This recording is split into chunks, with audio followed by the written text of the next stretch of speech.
अस्सलाम वालेकुम दोस्तों, मैं हूं उमैर अदीज और आप देख रहे हैं UR फैक्ट्स। विशेष सीबीआई अदालत ने भले ही बाबरी विध्वंस में साजिश को इनकार कर दिया और ये कहा कि बाबरी विध्वंस में किसी तरह की साजिश नहीं की गई थी और किसी तरह की उसको ढाने में किसी तरह की प्लानिंग नहीं की गई थी और उसमें जो सभी आरोपी थे उनको बरी कर दिया गया है। लेकिन जस्टिस मनमोहन सिंह लिब्राहन का कुछ और ही कहना है। उनका कहना है कि बाबरी विध्वंस करने में एक तरह की साजिश की गई थी और कुछ लोगों की मीटिंग हुई थी और इसको ढाने में और इसको विध्वंस करने में कुछ लोगों ने मीटिंग की थी और पूरी तरीके से ये एक साजिश थी। उनका यही कहना है। जस्टिस मनमोहन सिंह लिब्राहन का ये कहना है। 6 दिसंबर 1992 को बाबरी विध्वंस की जांच के लिए लिब्राहन आयोग का गठन किया गया और जस्टिस मनमोहन सिंह लिब्राहन इसी आयोग के अध्यक्ष थे। इसके अलावा दो ऐसे आदेश सुप्रीम कोर्ट के भी है जिसमें सुप्रीम कोर्ट ने ये बात कही थी कि बाबरी विध्वंस करने में एक तरह की साजिश की गई थी और एक तरह की प्लानिंग के तहत उसको विध्वंस किया गया था। एक आदेश तो पिछले साल नवंबर का ही है जब सुप्रीम कोर्ट ने अयोध्या मामले पर एक फैसला सुनाया था और दूसरा आदेश सुप्रीम कोर्ट ने 2017 में पारित किया था जिसमें यह कहा गया था कि बाबरी विध्वंस करने में, बाबरी मस्जिद को शहीद करने में प्लानिंग की गई थी और कुछ लोगों ने इसको ढाने में साजिश की थी। सुप्रीम कोर्ट ने इन दो आदेशों में क्या कहा और क्या बातें इन दो आदेशों में रखी गई, इसको जानने से पहले हम ये जान लें कि जस्टिस मनमोहन सिंह लिब्राहन का क्या कहना है। द इंडियन एक्सप्रेस से बात करते हुए जस्टिस मनमोहन सिंह लिब्राहन ने कहा कि ये एक तरह की साजिश थी और एक प्लानिंग के तहत बाबरी मस्जिद को विध्वंस किया गया था।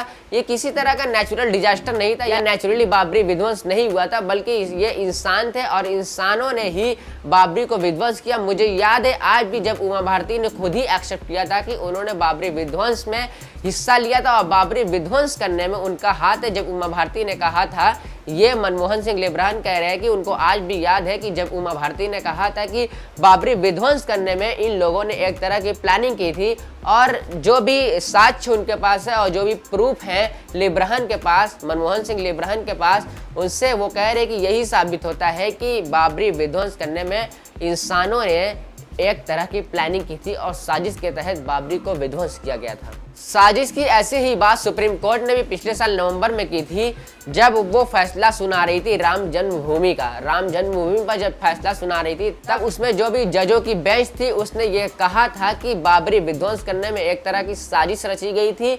ये सुप्रीम कोर्ट के जजों का कहना था।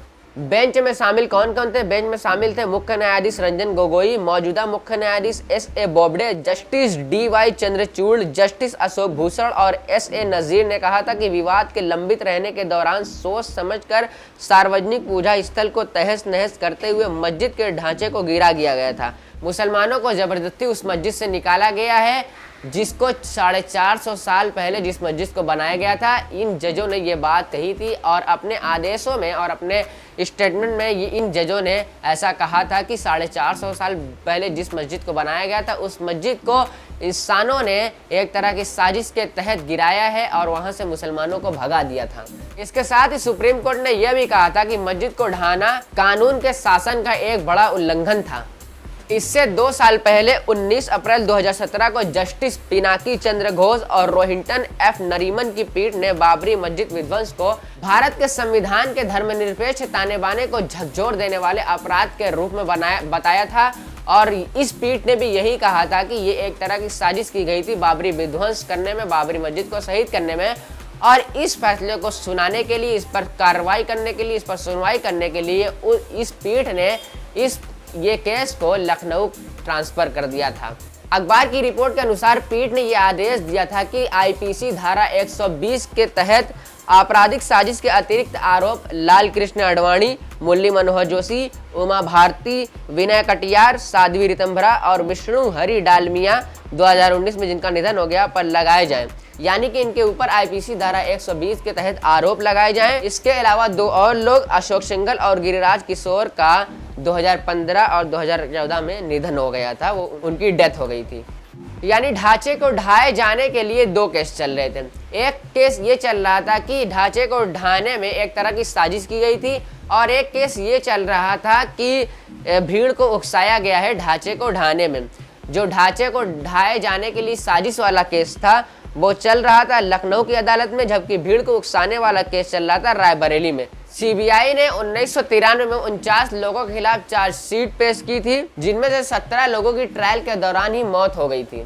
सुप्रीम कोर्ट ने 2017 में यह आदेश दिया कि ये दो केस चल रहे हैं बाबरी मस्जिद को लेकर, एक साजिश का और एक भीड़ को उकसाने का, इन दोनों केसों को मर्ज कर दिया जाए, एक साथ कर दिया जाए और रोज इस पर सुनवाई की जाए। सुप्रीम कोर्ट ने अपने कई फैसले में जिस साजिश की बात की थी, लिब्राहन आयोग भी वही बात करता था और इसके लिए उसने कई प्रूफ रखे थे।